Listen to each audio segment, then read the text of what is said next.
Trailer பார்த்தோன்னே எனக்கு வந்து இந்த ஒரு லேட் 90s ஏர்லி 2000s அந்த லவ் ஃபீல் தான் எனக்கு கிடச்சிது. அதுவும் ஒரு கிராமத்தில் ஒரு love subject, female oriented love சப்ஜெக்ட்னோடனே எனக்கு அது பார்க்குறப்போ ஓகே படம் கண்டிப்பாக நல்லா இருக்கும்னு எனக்கு அந்த எக்ஸ்பெக்டேஷன் இன்னும் ஜாஸ்தி ஆயிடுச்சு.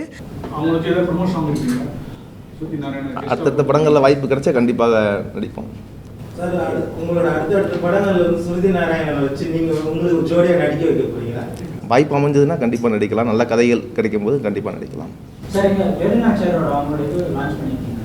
அவங்க வந்து ஒரு வீரமங்கை, இவங்க வந்து ஒரு தவறான முறையில் வந்து பிரபலமானவங்க. இவங்களை வச்சு அவங்க நீங்கள் இது பண்ணுறதுனால அவங்கள அவமதிக்கிறதா உங்களுக்கு தெரியுது சார்? நீங்கள் தவறான முறையில் நீங்கள் எதை சொல்கிறீங்கன்னு எனக்கு தெரில. பட் ஆனால் இது வந்து ஒரு பெண்ணியம் சார்ந்த திரைப்படம். அது அவங்க சப்போர்ட் பண்ணணும்னு வந்து எனக்கு பெரிய விஷயம். ஆக்சுவலாக நீங்கள் எப்பயுமே அப்படி நினைக்கக்கூடாது.